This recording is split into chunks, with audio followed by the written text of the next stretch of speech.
welcome in former Razorback, former Green Bay Packer Brett Goode into the conversation. Brett, the biggest news that's closely tied to you, Aaron Rodgers showing back up to the Packers facility in a office shirt. Thought it was fantastic. He had some crazy sunglasses as well.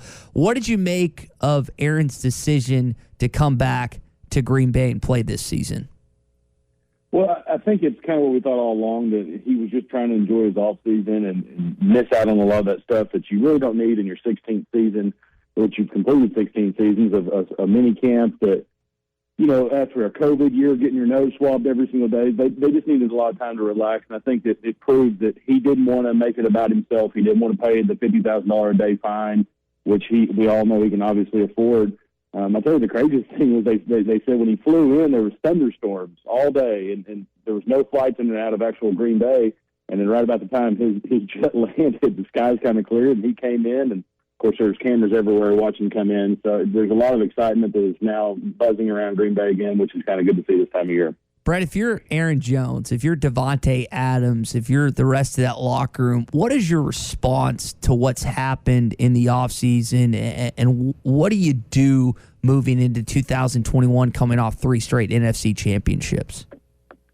Well, for a guy like Devontae, you know, his contract talks were off. They had some things that got bitter, so you kind of want that to kind of resurge and maybe become the highest paid, you know, guy again. You want Amari Rodgers is, you know, he's a slot guy, but now there's talks of Randall Cobb even coming back to Green Bay because they're giving Aaron some of these concessions of, you know, this will be his last year and he's got his own choice next year, whether it be traded or get to pick in free agency. So all these guys are going all in. David Bakhtiari, you know, offensive line, he's coming back from an ACL, so he's on the PUP list. Darius Smith's on the PUP list. So there's a lot of guys right now that they want to get through training camp, get healthy, stay healthy for the team, and kind of come together and really get in rhythm with each other. Because, you know, your quarterback's there now, and that ball's come a little different. No disrespect to Jordan Love. Aaron throws a different football. So all these guys are relearning everything, and it's just kind of building that teamship and that relationship together. So what needs to happen next between Aaron's people, his agent and representatives, and the front office at Green Bay? Is it, do you put that to bed for a little while? Do you heat up those conversations now that he's back in camp? What's the next step to mending this fence a little bit? So my understanding is his agent and the Packers are talking, and what they're doing is they're getting some concessions. He's coming back for this year. There's no money. I think it's going to free up a little bit of cap space for this year. They might be able to get Devontae covered. Like I said earlier, we'll pay if Randall comes in, if his contract's a little higher on his contract details. But for Aaron, I think it allows him the freedom for next year. I think that's the biggest thing that he wanted. It really proves this entire time it hasn't been about the money with him. It's been about there's issues within the front office only, not the players, not the coaches, not the city. So there's something there between Mark Murphy and Brian Gutekunst that he doesn't like, and so I think he kind of dug his heels in the sand, and he's saying, I'll play this year, and we'll go about it next year and figure out what happens. So it's not about the money, it's about the freedom. So he wants the freedom to go do what? Is it to win a Super Bowl? Is it to go make the money? Is it to call his own shot with teammates? What do you think Aaron Rodgers is ultimately wanting to do with the freedom he apparently wants to gain? I think yes, and yes. He sees these guys leave, and they kind of are building these super teams where you're getting all-stars on defense and on offense, and you're able to go out there and do that, and you want to get paid. Now, he's made a lot of money in his career, and so what he's about legacy now. I mean, everything kind of goes to the same thing like Peyton Manning. You know, Peyton left the Colts to go to Denver and got a Super Bowl, and that's also a big thing when you can leave a team and get another Super Bowl, because it puts you in a rare, little group of people that have been able to do that. And so I think it's all about legacy for him. He's got all the records. He holds, with Green Bay, this will be his longest tenured quarterback in Green Bay history. He starts the first game this year. So there's a lot of things that he already holds. The only thing I think he left to Brett Favre was the interception record. So I think he's just ready to really get another ring and have the opportunity to kind of solidify his Hall of Fame career. Brett Goode, Henderson Phillips Employer Solutions, with us on the Morning Rush. He joins us every Wednesday. Let's shift to the conversation that I haven't been to a place yet that people aren't asking about: Texas and OU joining the SEC. We have not had a chance to catch up with you and ask your thoughts. What was your immediate reaction when this news broke a week ago, and what are your thoughts on the prospects of the Longhorns and the Sooners becoming members of the SEC? It seems inevitable at this point. And I think it's awesome. I think it's great for the sport. I think it's great for Arkansas. It kind of brings back some of those old memories. I think a lot of people, you start seeing some of these clips from the old Southwest Conference of when we used to play these guys on a regular basis. So it's going to kind of reheat up that rivalry. I know as an Arkansas fan, I'm excited to be able to have the opportunity to go to Norman. You know, I went to Texas when I played, but I've never been to Norman to watch a football game there because I've never had a reason. So it's going to give me an opportunity to go there. I think if you can actually start winning some games when they come in, I mean, we got to win now in the SEC, but when they come over and we start winning, I think it opens up some more recruiting that might help us. So I think it's a win on all sports. You know, you talked about softball earlier. Oklahoma has a great softball program, but really everything but baseball is good at Oklahoma, and Texas brings on the baseball, and so it's gonna make everybody kind of pick up their game, and I think it's really gonna kind of separate the SEC from the rest of college sports in general, that we are the best conference. So you, like I, grew up in Fort Smith and might have a bit of a different perspective on OU than others in the audience. So what is your feelings about OU? Because I have found many in the River Valley have a different feel for OU than others around the state. So what are your feelings about OU? Because I have some strong feelings about their fan base. What is your honest reaction? The Sooner song is annoying. Let's first of all put that out there. I mean, you get tired of hearing that. It feels like that's the only song they know how to play when you watch a game on TV. But in all reality, they are a good football program. You look at quarterbacks.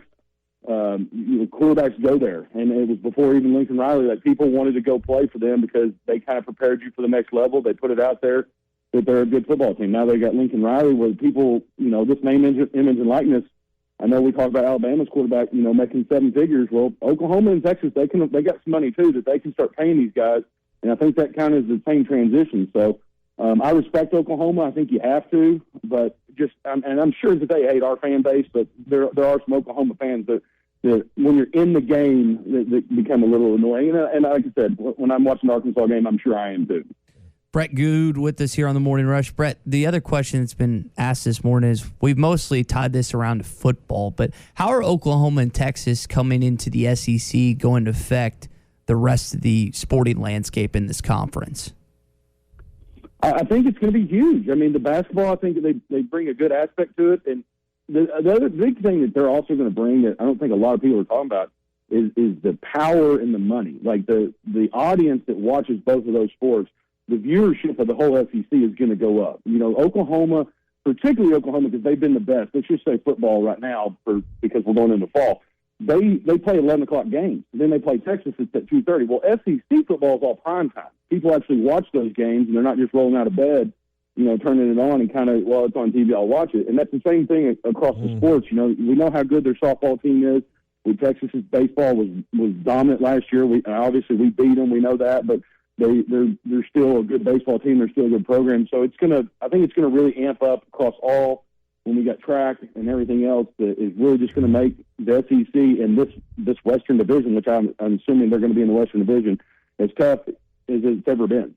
Brett, one of the things that Tommy's advocated for is Hunter Yurchek trying to split those games, play Texas at home one year and play Oklahoma at home the next year. If you're Hunter Yurchek, and I don't know how many discussions that I know they have one on Thursday with the SEC presidents and the athletic directors, I'm assuming, have met from a time or two then. What are you pushing Greg Sankey on if you're Hunter Yurchek with these two schools entering your league?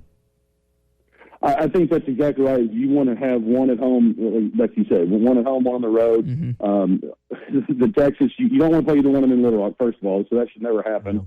We want to play them in Fayetteville. And we want to, you want to make sure that you're getting, everything you can out of these meetings. So we know this year's Texas game is huge. So if they happen to come in next year, they pay the bill out. Then we want Oklahoma here, if that's able to work out, because it's just going to kind of reamp the rivalry that, we'll go to Austin. We know what it's like down there. We have a good record down there, and it kind of just really starts that rivalry with Oklahoma, which I'm excited for, because I think it will become a really good rivalry between the two schools and the two states. What do you think this recent news has added to this year's Arkansas-Texas game? I mean, particularly from the Texas standpoint, I would think it would it would give Steve Sarkisian and that program a little chip on their shoulder to prove, yeah, we do belong in this league. Yeah, Arkansas may not be one of the best programs right now, but I would think they would want to make a statement against a sitting SEC program that, yeah, we're coming into this league, we belong in this league, and we're getting ready to show you. Absolutely. That's one thing that they want to do. Texas has kind of been down. That's why they've got a new head coach. They're trying to get the program back and a little resurgent, and they know the history of this game. They understand the rivalry. The coaches, particularly, the student athletes don't really get it until they see the crowds and see the atmosphere when they're around it. Then it kind of becomes a reality. They want to come in and prove themselves. All these talks. It's perfect timing. It's crazy that we're playing them this year when they're going to be in the SEC. And the rivalry's back. So now, as a Hog fan, you're excited, and you want to go out there and you want to be as loud as you can, make that stadium, make it hard for them to communicate, and it's going to be a great atmosphere. Well, Texas is one of those handful of schools, like a Bama, like a Notre Dame, an Ohio State. They're the biggest game on anyone else's home schedule. So they're used to going on the road and having the biggest crowd of the year in that opponent's stadium. So they're not going to be shy or not used to playing in front of big crowds. Everywhere they go, they have the biggest crowd of the year generally in their opponent's stadium. Oh, absolutely. And that's one thing that this year is going to be different because you had a lot of freshmen that didn't get to experience that last year. So you're going to have a lot of guys that are playing as sophomores or that are playing legitimate football and getting a lot of playing time. They're going to get to see that. But it doesn't matter if you're used to it or not. You still have to be able to communicate in those situations where the game's kind of on the line, and you've got to be able to talk to your buddy next to you on the right or the left, and you've got to do hand gestures. You can't get words out of your mouth to be able to talk if the stadium is loud. And so those are things that each game is hard to do, that you've got to really make sure that you're doing a perfect job of it and relying on your teammates. I got one hand gesture for that game. That's horns down. That's the hand gesture we'll be using for that night. All right, Brett Goode with us here every Wednesday on the Morning Rush. He's part of the winning team at Henderson Phillips Employer Solutions. Yeah, I know you've been real busy. Employers right now are trying to make sure that they have a great benefits package to attract brand new employees that maybe want to join their team. They're looking for the most bang for their buck with the right balance of premium and deductible. Brett, we were talking on the phone the other day. It's a great time to review what you have to retain your best employees as well. That's right. I mean, we've got people that, just like you said, they're leaving other companies because their benefits are better, and you want to make sure that you're keeping them. So we're taking a good look at getting everything kind of going out to market and making sure that you're getting the best quote available to make sure your benefits are good to keep your employees for this time being, because we're in a strange world right now where it's hard to find employees, and you want to keep your good ones so that you can keep your business going forward. All right, if you need help with any of that or property and casual insurance, personal insurance, if you're just listening, hey, I don't work at a company, I don't manage it, hey, if you need auto or home, call Brett too, 479-651-2292. That's 651-2292. Brett, have a great rest of the week, and we'll talk to you probably more about the same next week when you join us. All right, sounds good. Thanks, guys. All right, Brett Goode with us. So